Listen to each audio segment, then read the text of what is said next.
The wind in Wyoming didn't just blow, it worried the prairie like a starving dog.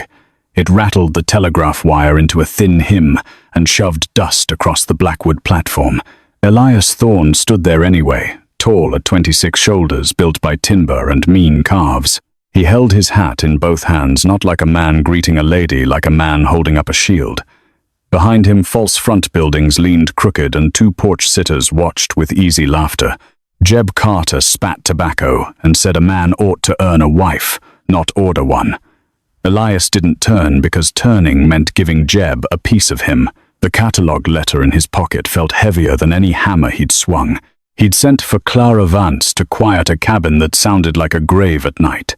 He'd sent because the brothel door made his stomach twist, and he couldn't name the shame. Down the rails, smoke smeared the horizon, and the iron horse came roaring like judgment. Steam rolled over the planks, people spilled out, and then she stepped down from the second car. She carried a battered trunk and a worn Bible pressed to her ribs. Her dress was grey, wool patched neat. Her bonnet shadowed her face, her spine stayed straight. Clara's eyes found the crowd the way a hunted animal reads tree lines, blue, flat, watchful. When those eyes landed on Elias, she walked to within 3 feet and stopped like a drawn line. "Mr. Thorne," she said, voice calm as creek ice, and he heard no sweetness in it. He reached for her trunk. She flinched, and her hand snapped out to catch his wrist. Not hard, just fast, like she expected anger to follow, and she needed proof before breath. Elias swallowed and managed. "Miss Vance, I only meant to help." The men on the porch chuckled, the wind kept clawing, and Clara didn't look their way. She studied Elias's face, searching for the cruel part men usually kept ready. What she found was fear, and something stubborn, and a gentleness that looked almost untrained. "Very well," she said at last, and let him lift the heartbreakingly light trunk. "If you like old frontier stories with steel in the spine, subscribe now and ride with me. Quick check on you, friend. Have you had your water today?" They walked into Blackwood with whispers, following two strangers bound by ink and necessity. By the time the wagon cleared Blackwood, the sky had turned the color of old tin. Clara sat straight beside him, Bible in her lap, eyes tracking gullies and ridges like she was measuring distance. Elias kept both hands on the reins, wishing the mare's calm walk could quiet his chest. He'd brought her here to end loneliness, yet he couldn't find one safe question to ask. The cabin waited by the creek, half sod and half timber smoke rising thin from a stubborn stove. "It's not much," he said, talking too fast, "but it's solid." Clara looked first at the door, then at the oak bar, and nodded like a woman counting exits. Inside was spare and clean. A table, 2 chairs, and one bedroom door that felt louder than the rest. They ate in near silence, and when the bowls were done, the quiet came back heavier. "You'll want to rest," Elias said. Clara opened the bedroom door, saw one bed, and turned with a steady face. "Mr. Thorne, we should speak plain before the town writes its own story." Elias nodded because guessing had ruined enough lives already. "I'll cook, I'll mend, I'll keep house," she said, fingers tight on the Bible's spine. "At night I need to know what you believe you're owed and what you'll never take." The words didn't sound like flirtation, they sounded like a warning given to someone who might be decent. Elias looked at his hands rough as fence posts and felt sick at what men had done with hands like his. "I won't force you," he said, and his voice cracked anyway. Clara studied him the way she had on the platform, watching for the flash of anger she expected. "You've been with women before?" she asked, and it was a test, not a tease. Elias swallowed. "No," he said. He drew one shaky breath and told the truth he'd carried like a stone. "I'm a virgin." For a beat, the cabin held still. Clara's shoulders dropped, and the frost in her eyes eased into something almost human. "That's good," she whispered, "because it means we can go slow, and we can stop." They agreed to share the bed only to fool Blackwood, and to keep a respectful line between bodies. That night the wind pressed at the walls, but it couldn't cross the promise Elias had made. He lay on his side of the quilt, listening to Clara breathe, and swore he'd rather be mocked than feared. In the dark he heard her whisper a prayer, and he listened. Morning came hard, and Elias stepped outside with a tin cup of coffee that tasted like smoke and iron again. Clara was already at the creek, sleeves rolled, scrubbing cloth in water so cold it bit her fingers all day. He offered to take the wash, and she watched his face, then handed him 2 shirts without a word today. They hauled buckets together, and the yoke bruised his shoulders, but he didn't complain because she didn't either, not once. A mule in the corral decided it hated fences and kicked loose a post, sending both of them running fast. Elias slipped in mud, and Clara laughed a short sound like a match striking, then she covered it quick too. That tiny laugh stayed with him, and he found himself whistling while he fixed the south wall boards at dusk. When his hand burned on the stove plate, he cursed, and she packed snow in cloth, holding it gentle there. Her touch was careful, and he noticed she kept her body angled, ready to pull away if needed from him. One evening the coyotes sang close, and Clara asked why he was so quiet and why he never stared long. Elias told her about his father and his mother shrinking smaller each year until fear filled the rooms at home. He said he'd rather be laughed at than feared, and Clara looked into the fire like it hurt to hear. She spoke of street louis, of debts and promises, of being 16, and of men calling payment lawful to them. Elias didn't ask for details, and that restraint made her blink because most men demanded a show right then anyway. A week later, she offered her hand across the table and told him to touch it and stop on command. His fingers barely closed around hers, and when she said stop, he let go at once, no question at all. Clara's eyes filled, and she turned away, ashamed of tears, while Elias stared at the floorboards and held still quietly. Winter tightened, then eased, and the cabin learned new sounds, boots by the door, laughter by the stove at night. In town, folks still whispered, but Clara walked steady, and Elias stood beside her like a post set deep down.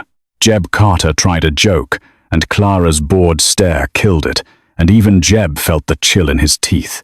Something fragile grew there, and neither of them named it, because naming it felt like tempting the sky too soon. 2 nights after the hand test, Elias woke before dawn to a sound that wasn't wind. It was the telegraph wire singing low the way it did when weather turned ugly or men rode fast. Clara was already dressed, bonnet tied, Bible tucked under her arm like it could stop a bullet. Someone sent a message, she said, and her voice carried that flat street Lewis caution. Elias rode into Blackwood for nails, but he watched the street like it had teeth. Outside the telegraph office, he saw the man in the long coat again, hat, low hands, clean eyes, busy. The stranger didn't look at Elias, yet he turned just enough to show he already knew who owned the wagon.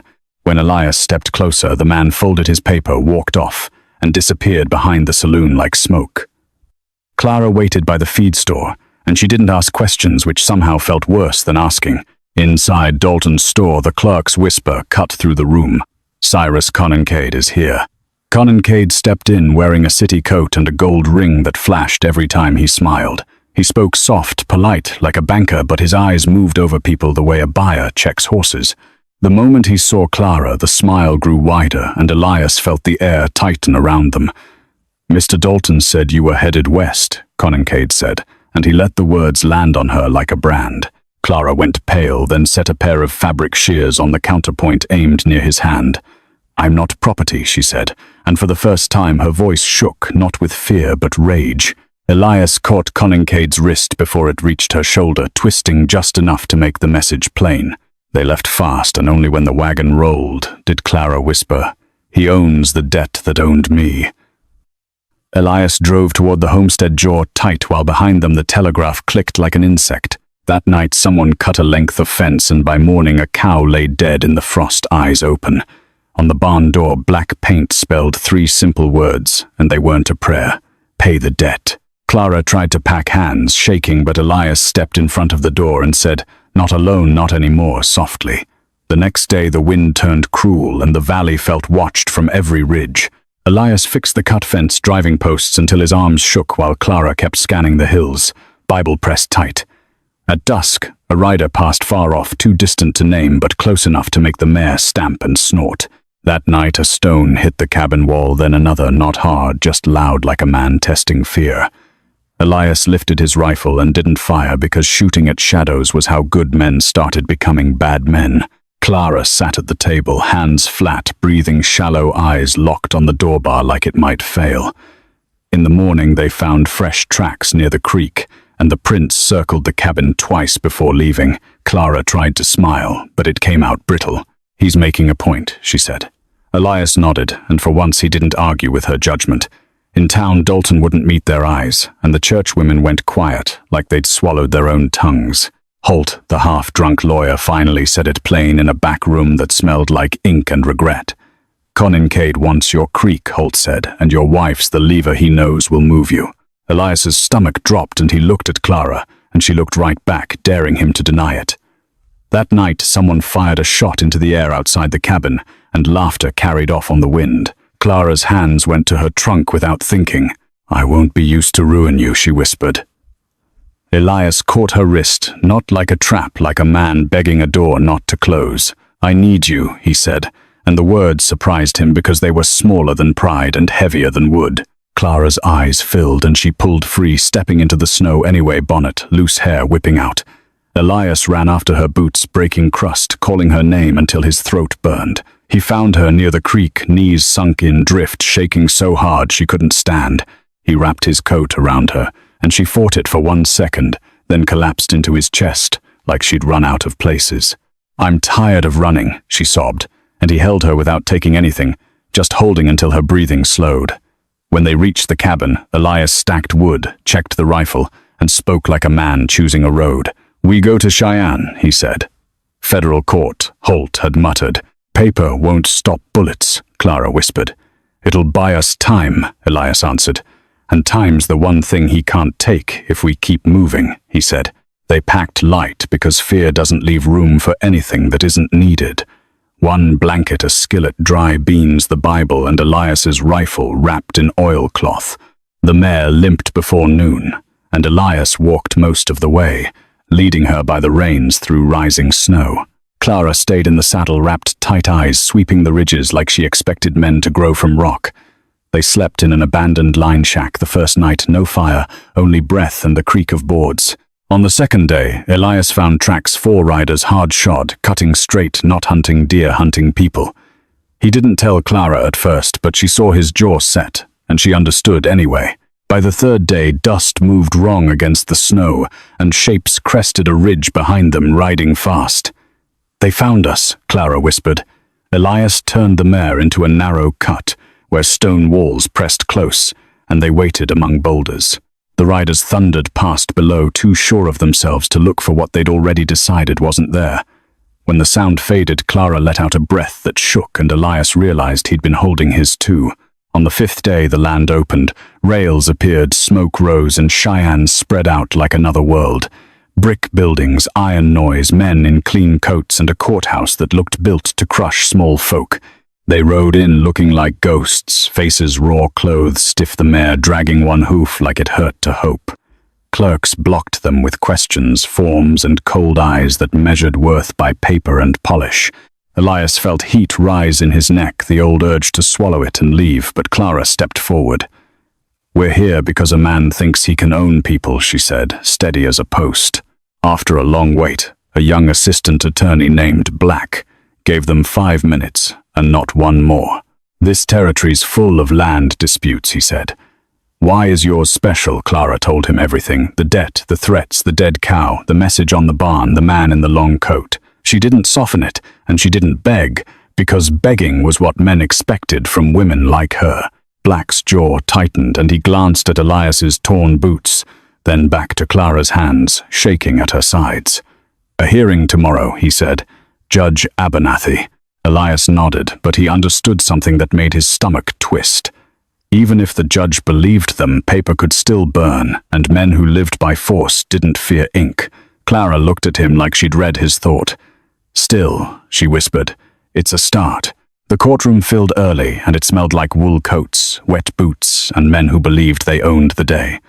Reporters leaned forward with pencils ready, hungry for dirt, dressed up as justice. Cyrus Conincade sat in the back with his lawyer polished and calm like the whole room was his parlor. When Clara took the stand, Conincade didn't grin. He watched, patient, certain the world would bend for him. The lawyer's questions came sharp, trying to turn her life into a stain the court could point at. They called her immoral, a liar, a thief, and every word sounded like an old chain dragged across a new floor. Clara held herself rigid hands, clenched eyes fixed on the judge so she wouldn't look at Conincade. Then they called Elias. He stepped into the middle of the room, hat in his hands, feeling every stare like a thumb on a bruise. He told the truth, plain and unpretty, because pretty stories were how men like Conincade won. "I'd never touched a woman before, Clara," he said, and the room went still, shocked by honesty. "I married her because I was lonely," he continued, "and because she deserved a door that stayed locked." He pointed once, not dramatic, just certain. "That man tried to steal my land by stealing my wife." Judge Abernathy's gavel cracked down, and for one breath, hope filled the benches. "The contract is void," the judge said. "The injunction stands. Case closed on paper." In the hallway, Attorney Black caught them face tight. "Don't celebrate," he warned. "An order buys time, it doesn't buy mercy." They left Cheyenne at once, riding hard, sleeping, shallow, stopping only to water the mare and swallow food. 2 days out, they spotted riders again, 4 shapes on a distant line moving like they owned the trail. Elias didn't panic, he just turned into cover, taking the low ground, letting the wind erase them. By dawn on the 5th day, they reached their valley, and the sight there turned Elias's blood cold. Men were already on their land. A corral frame rose where it didn't belong. Conincade's cattle pushed through their grass, and rifles showed on saddles. Conincade sat on Elias's porch like a guest who'd never been invited. Behind Elias, wagon wheels creaked, and Holt rolled up, coughing, followed by townsfolk holding shotguns with scared hands.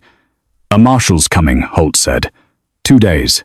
Elias looked at Clara, and she nodded once. Not fear, now resolve. "Then we hold," Elias said. Spring didn't arrive like a parade, it crept in like it wasn't sure it was welcome. Snow pulled back from the creek first, showing dark water moving again, stubborn and alive. Then green shoots pushed through black ground where the hay shed had burned, and the valley looked wounded, but breathing. Elias and Clara rebuilt one board at a time. Not hurried, not afraid, just steady, like folks who'd learned what matters. Neighbors came slow, at first a sack of flour, a box of nails, a bundle of lumber cut square and true. Nobody apologized out loud, but they worked longer than needed, and that was its own kind of confession. The silence that once crushed Elias started to feel full, like a room with someone you trust sitting close. One morning, Clara stood by the creek washing clothes, and Elias watched her and realized she moved like someone expecting to live. Not just survive, live.